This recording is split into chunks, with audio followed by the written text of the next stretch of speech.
बहुत सौभाग्यशाली मान के मैं आज का ये कार्यक्रम आपके सम्मुख प्रस्तुत कर रहा हूँ। साथियों, जहाँ जहाँ और जब जब भी मुझे मौका मिलता कि कोई ओशो प्रेमी मेरे पास स्टूडियो में आने को तत्पर है, तो मुझे ऐसे लगता है कि जैसे मेरी मन मांगी मुराद पूरी होने जा रही है।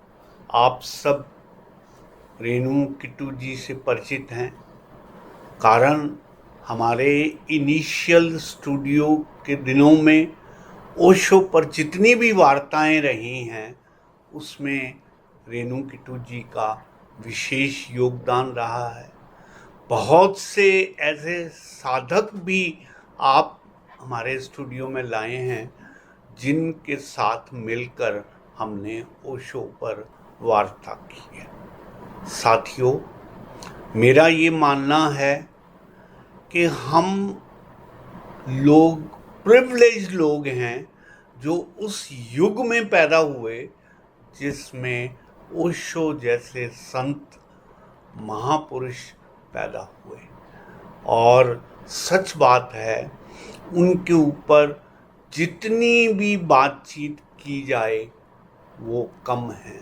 आप अंदाज़ा लगा सकते हैं, जिस पुरुष ने लगभग 600 से ऊपर के टाइटल्स का अध्ययन किया और उनकी लाइब्रेरी में वो आज भी पुस्तकें उपस्थित हैं, तो उस व्यक्ति का अध्ययन कितना होगा और उनकी समझ का क्या मुकाबला किया जा सकता है।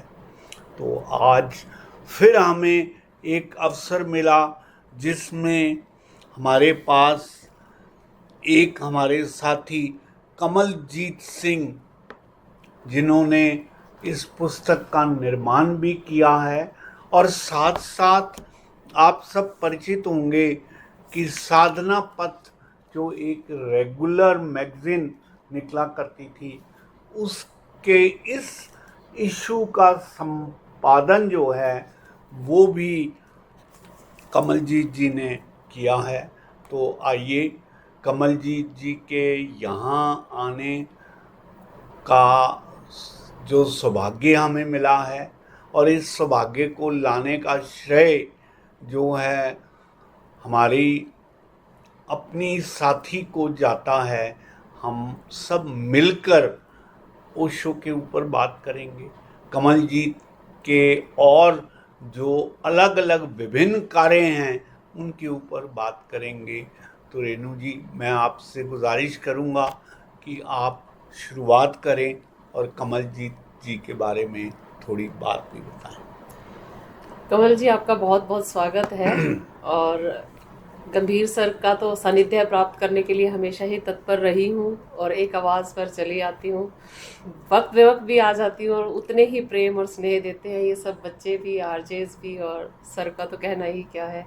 और आज फिर से एक भाग्यशाली दिन है मेरे लिए। तो सबसे पहले कमल जी का परिचय, आप भी ओशो सन्यासी हैं और मैं इनसे मिली थी एक फैसिलिटेशन के फॉर्म में, जब ये एक फैसिलिटेटर थे शिविर में रोहतक में। ओके। मेरा नाम सर ने बताया कमलजीत सिंह है। मेरा जन्म सिख परिवार में हुआ है। मेरा संन्यास नेम स्वामी अतीत दौलत है। जो मैं ओशो जगत में 1990 में आया, और 1990 में मेरी दीक्षा दिल्ली में हुई स्वामी अनंत सद्भाव जी के माध्यम से। तो मुझे स्वामी अतीत दौलत नाम मिला, और मैंने 21 साल ओशो का सक्रिय ध्यान डायनेमिक मेडिटेशन किया। तो बहुत लोग मुझे डायनेमिक स्वामी के नाम से जानने लगे। तो स्वामी जी, मेरे जहन में एक प्रश्न आ रहा है आपके परिचय को सुनकर। हाँ जी। कि ऐसी कौन सी घड़ी थी, ऐसा कौन सा मोमेंट था कि आपको ओशो ट्रिगर कर गए? क्योंकि जिस ईयर की आप बात कर रहे हैं उस समय तो बहुत ही नेगेटिव बातें की जाती थी हमारे मास्टर सदगुरु के बारे में, ओशो के बारे में। तो ऐसी कौन सी घड़ी आ गई थी कि आप उस तरफ बह गए? Primarily, what inspired to you about Osho that you switched over to the stream of Sikhism towards Osho, कि आपने खुद बताया कि आप एक सिख परिवार से हाँ हैं, जी, तो हाँ जी। बहुत मुश्किल था। वो हाँ जी, हाँ जी। सिख से ओशो की तरफ जाना बहुत मुश्किल है, जो मैंने देखा है। हाँ, तो मैं एक बहुत ही सोच विचार करने का वाला व्यक्ति रहा हूँ। मैं घंटों घंटों सोचता रहता था। बचपन में भी मैं अकेले रहता था। बहुत विचार चलते रहते थे, एक्सट्रीम विचार। तो कहीं भी ऐसा लगता था स्पिरिचुअलिटी में कोई ऐसा व्यक्ति मिल जाए जो मेरे माइंड को विचारों से हल्का कर दे, मुक्त कर ले। अननेसेसरी विचार तो बड़े अच्छे थे पर बहुत ओवर थे, ओवरफ्लो। मतलब no one can imagine the intensity of my thoughts. ऐसे था जैसे कि एक सर पे मेरे पर्वत रखा हुआ है विचारों का, इतना ज़्यादा, इतना ज़्यादा। तो मैं कईयों को सुनता पढ़ता, कई संतों को पढ़ता। मेरा बचपन से ही पढ़ने का शौक़ रहा है।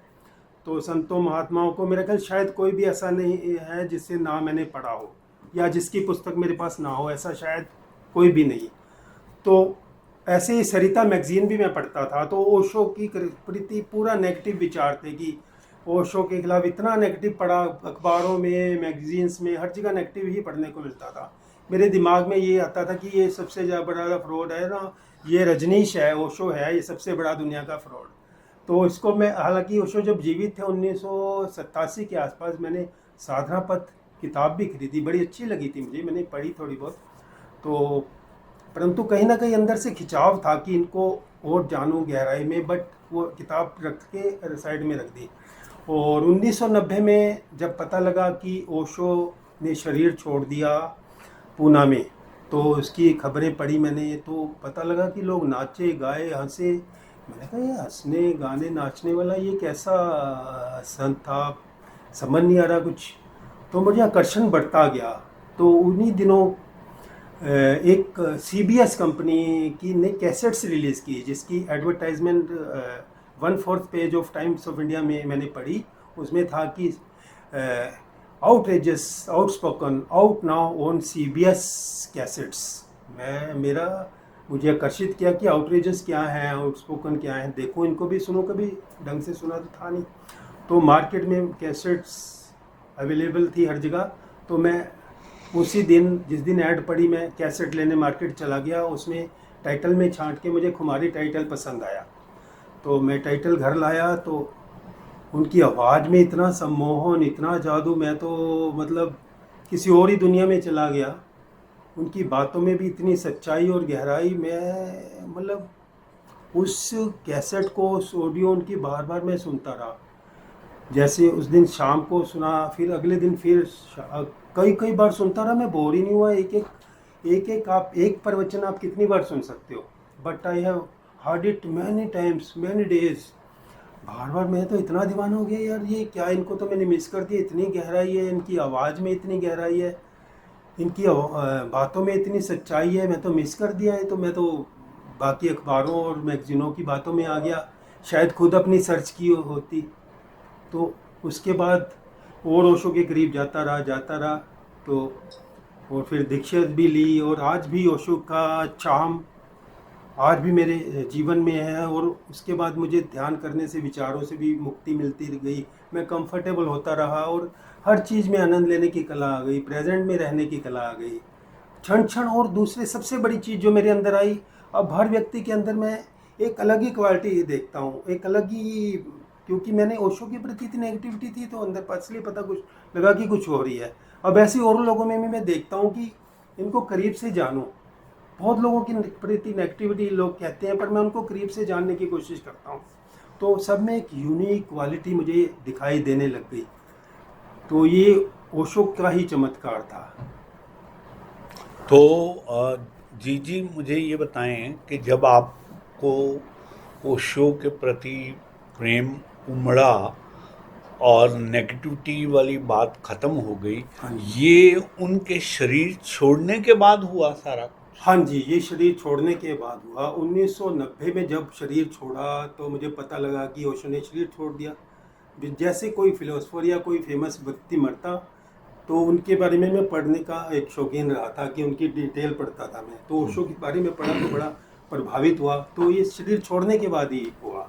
कुछ साल तो मुझे ऐसा लगा, अरे मिस कर दिया मैंने, एक बार इनके दर्शन ही कर लेता, इनके शारीरिक रूप के। कई साल बड़ा पीड़ा में भी रहा कि काश इनको मैं मिल जाता, काश मुझे कोई समझा देता। हर तरफ नेगेटिव माहौल ही क्योंकि था, कोई भी किसी से भी बात करता ओशो के बारे में नेगेटिव ही बोलते लोग। नहीं तो फिर ऐसा क्या घटित हुआ कि आप ओशो के प्रति नेगेटिव से पॉजिटिव में आप परिवर्तित हुए? हाँ, ओशो की आवाज़ ने सबसे पहले मेरे ऊपर काम ओके। किया। इतना सम्मोहन था, इतना जादू था, उनकी सच्चाई, उनकी मतलब आम जगह मैंने देखा कि कहीं भी किसी गुरु को कभी सुना तो उसमें कहीं ना कहीं जातिवाद की बदबू आती थी, या किसी पर्टिकुलर धर्म को प्रमोट करने का अल्टीमेट पता लगता था कि किसी पर्टिकुलर धर्म को प्रमोट कर रहे हैं। पर ओशो इन सबसे बहुत बहुत ऊपर की बात थी। सबसे अच्छी मुझे ये चीज़ मिली। आप शायद ये कहना चाह रहे हैं कि ओशो ने उन सभी पाखंडवाद पे जो जब से इंसान धरती पे आया है और ये पाखंड शुरू उस पे चोट की, जो हाँ, आपके जो विचार थे हम वो बस इसी पे ही काम करते थे कि चल क्या रहा है चल क्या दुनिया में, रहा है। तो वो सारे क्लियर कर हाँ, दिए वो ओशो ने। क्लियर कर दिए। यहाँ पाखंडवाद पाखंडवाद पे नहीं था। चोट की। वो चोट करते थे पाखंडवाद पे जगह जगह। तो वो ये मुझे अच्छा लगता था कि कोई संसार में है इतना बहादुर। अदरवाइज तो संसार में क्या चल रहा है आज भी देखा, आपको पता ही है। उस पर मेरा ख्याल कहना ठीक नहीं है कुछ भी। तो जीत जी, अल्टीमेटली आपने सिख धर्म के जो टेनेंट्स हैं उनको स्वीकार किया कि नहीं किया?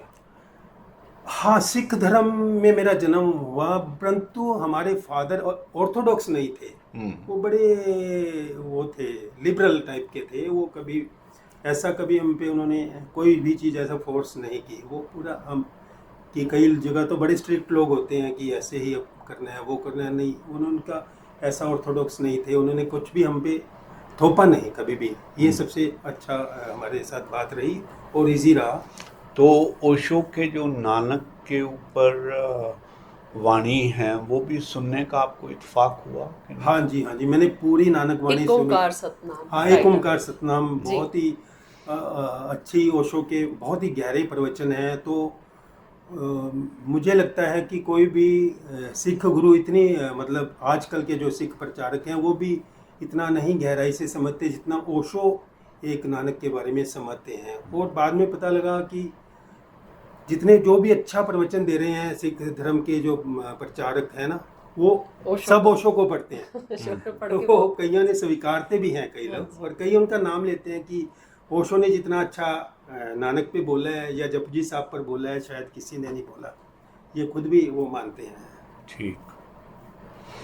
तो निष्कर्षतः अब आजकल आप ओशो को लेकर और उनके साहित्य को लेकर क्या प्रचार करते हैं? उनके साहित्य के ऊपर बातचीत करते हैं, स्वयं भी अध्ययन करते हैं? आप अध्यात्म को आगे किस तरह से देखते हैं? हाँ, अभी पहले आपने पूछा कि ओशो को कैसे मैं प्रचार करने की कोशिश करता हूँ। सब जहाँ भी मौका मिलता है मैं ओशो की पत्रिका या पुस्तक में भेंट करता हूँ। जहाँ भी मौका मिलता है, जहाँ भी लगता है कि ये शायद इनको समझ आ जाए ये ओशो की बात, तो उनको मैं आगे अपनी मैगजीन वगैरह डिस्ट्रीब्यूट करता हूँ। कुछ भी पुस्तक या ओशो टाइम्स, ओशो वर्ड या ओशो जो भी ओशो की पत्रिकाएँ या पुस्तकें हैं, तो इस ढंग से एक तो मैं करता हूँ। दूसरे में कैंप फैसिलिटेट कर रहा हूँ कुछ सालों से, लगभग 10 साल से। कोई भी मुझे कहता कि कैंप कंडक्ट कर लो तो मैं वहाँ चला जाता हूँ। 1 दिन का कैंप हो, 2 दिन का, 3 दिन का, तो वहाँ पे नए साधक आते हैं तो उनको ध्यान के लिए प्रेरित करते हैं, तो बड़ी खुशी मिलती है। ओके। स्वामी जी, आपने बोला कि आपने 21 साल सतत डायनेमिक किया। हाँ जी। ओशो एक प्रवचन में बोलते हैं कि अगर आप ध्यान को भी लगातार करते हो, दिनचर्या की तरह आदत बना लेते हो, तो वो भी बेहोशी देता है। हाँ जी। आप इस पे रोशनी डालिए। हाँ, ध्यान को एक मैकेनिकली नहीं करना चाहिए, ओशो भी कहते हैं, और मुझे भी ऐसा लगा। मैं जैसे 21 दिन का प्रण लेता, 21 दिन का प्रण लेता पहले मैं जी 21 दिन में, फिर मैं छोड़ देता 2-4 दिन, जी। फिर लगता नहीं अभी शरीर मन को अभी ज़रूरत है, अभी मन के अंदर अभी वो हल्कापन नहीं है, टेम्परेरी आया। जैसे ध्यान जिन दिनों करता रहा उस दिन तो बड़ा ऐसे जैसे हवा में उड़ रहे हैं, बिल्कुल शरीर से अलग हैं, कोई फालतू विचार ही नहीं चल रहा, और माइंड भी बड़ा सक्षम। ये नहीं कि हम निर्विचार हो गए, है ना, विचारहीन हो गए। विचारहीन नहीं, निर्विचार।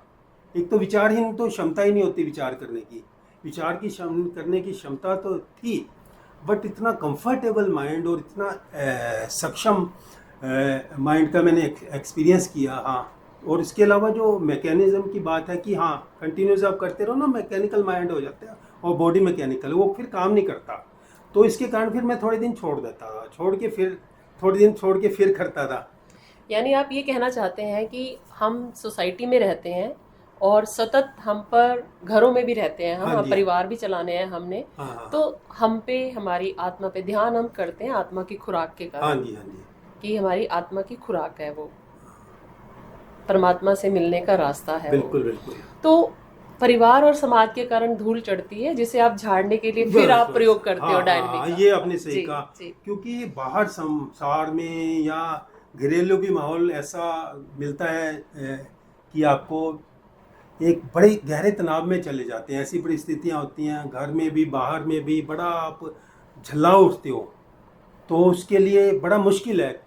मतलब कई बार तो ऐसी सिचुएशन आ जाती है कि सुसाइडल थॉट हो जाते हैं। तो उनसे मुक्ति पाने के लिए मैं ये करता रहा, और मैं हर बड़ी से बड़ी खतरनाक परिस्थिति में भी कंफर्टेबल रहने की आदत मैंने धीरे धीरे बनाई। और डायनेमिक मेडिटेशन तो रियली बहुत ज़बरदस्त धुलाई है। एक तो होता है आदमी मुंह पे छींटे मार लिए, एक होता है पूरी तरह मल के नहा लिया। ये मन के अंदर से अच्छी तरह धुलाई है, ये मैं मानता आप हूँ। कहना चाह मेरा रहे हैं experience- आत्मा का स्नान है। हाँ, आत्मा का स्नान, पूरा अंदर का आत्मा का स्नान, ये मैंने बहुत महसूस किया। ये मेरी पढ़ी हुई सुनी हुई बात नहीं है, ये मेरा खुद का एक्सपीरियंस है। जी तो मैं तो चाहूँगा सभी को डायनेमिक मेडिटेशन जरूर एक्सपीरियंस जरूर करना चाहिए, और त्वरा के साथ और पूरी समझ के साथ, मैकेनिकली नहीं। जी। स्वामी जी, एक प्रश्न आ रहा है मेरे जहन में। जैसे कुछ लोग काफ़ी बेचैन परेशान हमारे समाज में दिखाई देते हैं, और हमारे थोड़े से अनुभव हैं तो हम ओशो सन्यासी थोड़े अलग भी दिखते हैं। हाँ तो जी। पूछते हैं आप ऐसे कैसे, आपका ऑरा ऐसे कैसे, और इतने शांत कैसे और आनंदित कैसे रहते हो हर परिस्थिति में। तो अगर कोई हमसे पूछने आता है तो क्या हमें उनको इंसिस्ट करना चाहिए, सजेस्ट करना चाहिए कि ओशो की डायनेमिक विधि करो, या हमें नहीं करना चाहिए? करना चाहिए तो पहली कौन सी ध्यान विधि आप सजेस्ट करेंगे एक बिगिनर को? हाँ, उस पर रोशनी डालिएगा। बिगिनर को पहले तो थोड़ी हमें समझ देनी होगी कि ध्यान को समझो, ध्यान है क्या, ध्यान की जरा सी समझ नहीं स्वामी होगी। जी, वो तो बिगिनर है, उसे तो पता नहीं है ना हाँ कि जी, हाँ ध्यान जी। क्या है। हाँ हाँ हाँ। तो उसके लिए फिर वो क्या प्रोसेस करेगा उसको या पहले करेगी? हमें उसका माइंड सेट हमें मेंटली तैयार करना पड़ेगा ना। पहले तो जल्दी सुनेगा नहीं बात, हाँ जी। मानेगा नहीं, क्योंकि बाहरी संसार का असर है। जी। बाहर क्या चल रहा है, बाहर आप जो चीज़ें देख रहे हैं उसी से, अगर घर में ओम ओम चल रहा है तो ओम ओम करने लग जाओगे। किसी घर में जय माता दी चल रहा है तो जय माता दी सारे करते रहोगे। आसपास माहौल है ऐसा। परंपराएं। हाँ, परंपराएं चलती जी, रहेंगी, या जी। कोई धूप बत्ती कर रहे हैं सुबह शाम, तो उससे निकाल, थोड़ा सा हटके अगर सोचने, अगर आगे बढ़ने की उसके अंदर थोड़ी सी भी अगर होगी सोच, तो ही वो आगे बढ़ेगा। प्यास, आप कहना चाहते हैं प्यास? हाँ, प्यास, हाँ। तो उसको पहले हमें समझ देनी होगी कि ध्यान से आप एक्सपीरियंस करके देखो हमारे साथ, 2-4 दिन, एक दिन हमारे साथ बैठ के देखो। तो मुझे लगता है शुरू में हम सक्रिय ध्यान के लिए लोग शायद नहीं तैयार होंगे, ये हमसे नहीं होगा, देखते ही कह देंगे, क्योंकि देखने में बड़ा मुश्किल लगता है। और दुनिया का मेरा एक्सपीरियंस है कि सबसे आसान और सबसे परिवर्तित अपने आप को ट्रांसफॉर्म करने वाला ध्यान है सक्रिय ध्यान। तो बट हमें उन्हें शुरू में कराना चाहिए नाद ब्रह्मा ध्यान, जी। क्योंकि बैठने के लिए लोग तैयार हो जाएंगे, बैठने के लिए 1 घंटा, और उसके बड़ी शांति उसमें भी महसूस होगी। तो धीरे धीरे फिर हम, उनको लगेगा कि और शांति गहरी हो हमारी, और तो उसको धीरे धीरे हम डायनेमिक की ओर ला सकते हैं। मतलब आप कहना चाहते हो कि पहले थोड़ा सा फुसलाना पड़ता है। हाँ, फुसलाना पड़ेगा। जैसे एक छोटे बच्चे को फुसलाते सीधे ही हैं, आप चॉकलेट समुंदर- ले लो, होमवर्क कर लो। सीधे समुंदर में मत फेंको जी, उसको, जी। पौंड में थोड़ा डालो छोटा सा, जी, उसमें जी। तभी। हाँ जी।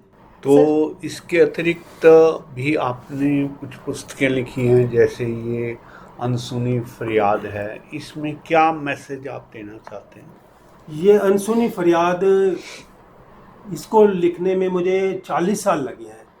बचपन से मैं जीवों के प्रति लोगों का क्रूर व्यवहार देखता था, लोगों के अंदर देखता था संवेदनशीलता ही नहीं है।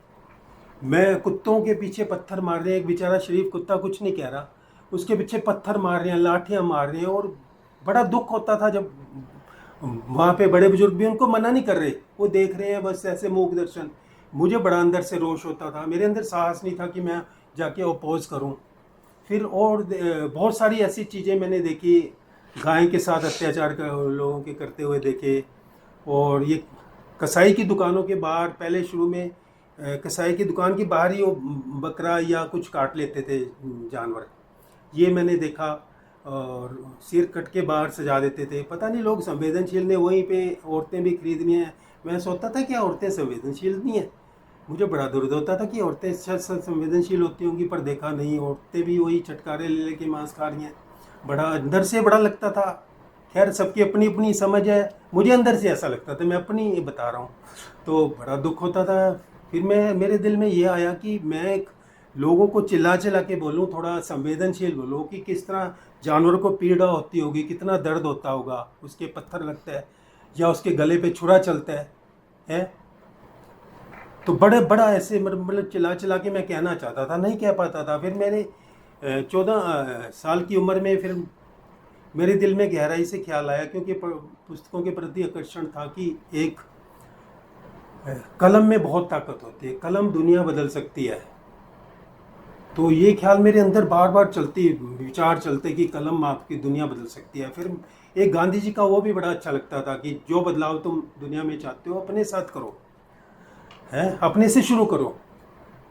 तो फिर क्यों हमारे घर में शुरू में मांस पकता था कभी कभी, तो मुझे अंदर से बड़ी घृणा आती थी, कैसे छोड़ूं। फिर मैंने एकदम नो कर दिया कि मैं नहीं खाऊंगा।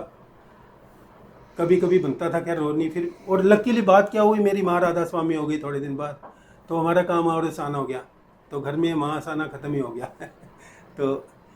तो पहले अपने आप को बदलो, फिर दूसरे दुनिया अपने आप तुम्हारे साथ बदलेगी। तो फिर ये जो किताब में था मुझे कि मैं दुनिया को ये संदेश दे के जाऊँ, सारी दुनिया को चिल्ला चिल्ला के बताऊँ पूरे वर्ल्ड में। उस समय तो किताब बहुत बड़ी चीज़ होती थी, किताबें पूरे वर्ल्ड में अगर आपकी चल जाए तो संदेश भी आपका उतना ही फैलता है।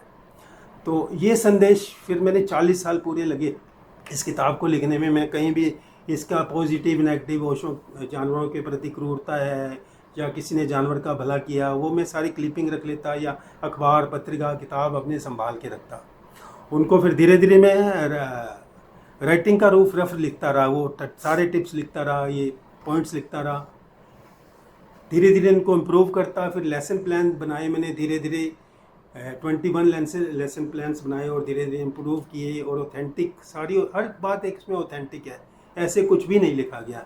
सिर्फ ये प्रेरणा था कि लोगों के अंदर जागृति आए कि हम इंसान बन जाएं। इंसानियत सबसे बड़ी चीज़ है। इंसानियत, बातें तो बहुत लोग करते हैं पर इंसानियत बहुत कम लोगों में दिखाई देती है। तो प्रैक्टिकली इंसानियत हम में आ जाए, हम अंदर से संवेदनशील हो जाएं। तो ये भावना मेरी थी कि पूरे दुनिया में एक संदेश दे के जाऊँ, और शायद मैं अपने आप को कामयाब मानता हूँ। पीछे सबसे पहले डायमंड बुक्स वालों ने ये मेरी पुस्तक प्रकाशित की।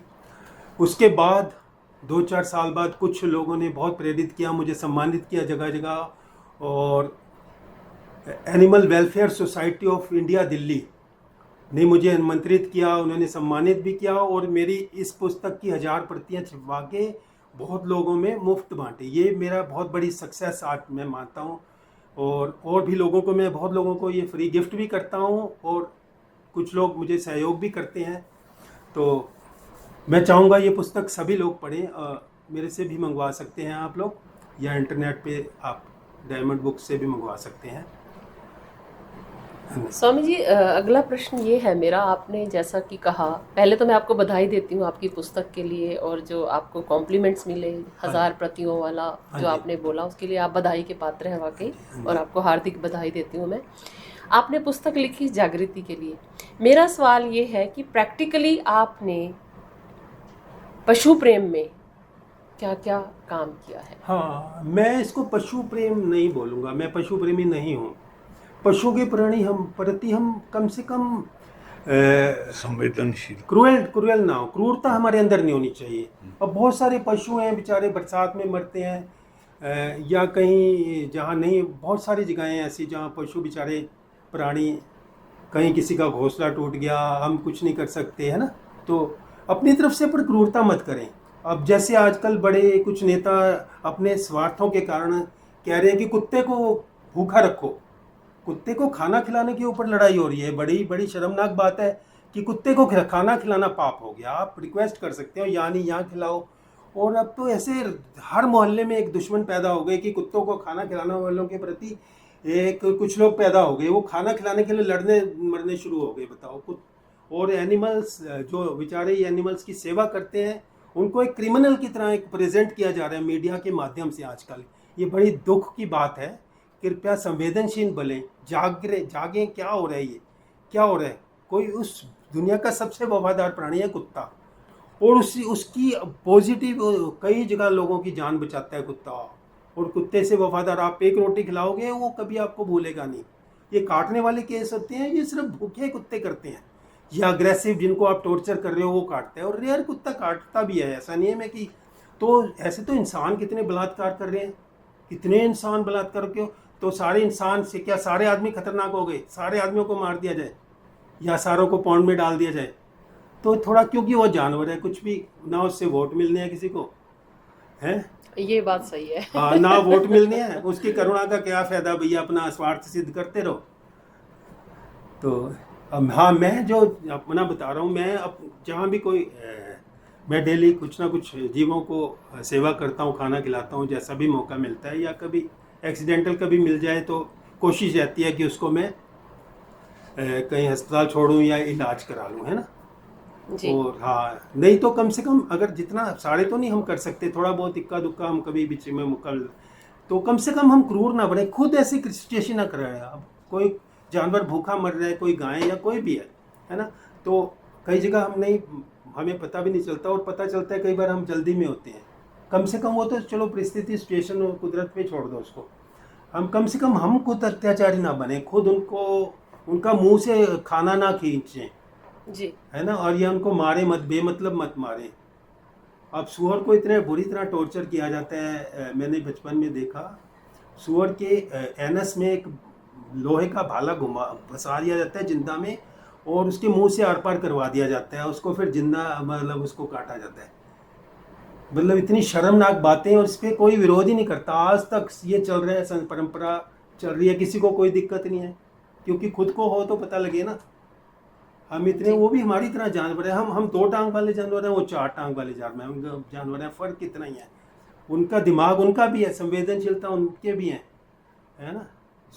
तो हम क्रूर मत बने, हम बस इतना तो कम से कम करें कि हम उन पे जुल्म अपनी तरफ से ना करें। बाकी जो परिस्थितियों से हो रहा है तो उस पर तो हम कुछ नहीं कर सकते कोई भी। जी, जो लेसन्स इन्होंने अपनी लाइफ में ड्राइव करे हैं, जी। और ओशो से भी और अपनी निजी पुस्तक में भी इन सब चीज़ों का वर्णन किया है। जी। तो अब निष्कर्षतः आप क्या कोई सोसाइटी चला रहे हैं, किस तरह से आप इसको क्रियान्वित कैसे कर रहे हैं? हाँ जी, मैं कोई भी सोसाइटी नहीं चला रहा कहीं से भी। ओके। मैं वन मैन आर्मी हूँ, मैं अपने लेवल पे ही करता हूँ। बाकी हाँ, बहुत ग्रुप्स ने मुझे जोड़ रखा है, एनिमल वेलफेयर वाले कई ग्रुप्स में मैं जुड़ा हूँ, और अपना ओशो के ग्रुप्स में मैं जुड़ा हुआ हूँ, साहित्य के ग्रुपों में जुड़ा हूँ। अपना पर कोशिश करता हूँ अपना संदेश किसी तरह फैलाता रहूँ। तो साथियों, ये थे हमारे ओशो प्रेमी श्री जीत, जिन्होंने एक बहुत ही सुंदर पुस्तक प्राप्त कर सकते हैं, इनके व्यूज़ पढ़ सकते हैं। और साधना पथ की मैगज़ीन तो ओशो पर निकाली गई मैगज़ीन है, जो इनके द्वारा एडिट की गई है। तो हम तहे दिल से आपका सर आभार व्यक्त करते हैं। आप आएँ, आपने अपने विचारों से हमारे श्रोताओं को बहुत लाभान्वित किया। हम तहे दिल से आपका आभार व्यक्त करते हैं। बहुत बहुत धन्यवाद। आपका भी बहुत बहुत धन्यवाद रेणु जी, और मुकेश गंभीर सर, आपका बहुत धन्यवाद। हमें मेरे संदेश को फैलाने में आपका इतना सहयोग मिला, और इतने बड़े चैनल पर मुझे आने का मौका मिला, आपका हृदय से धन्यवाद।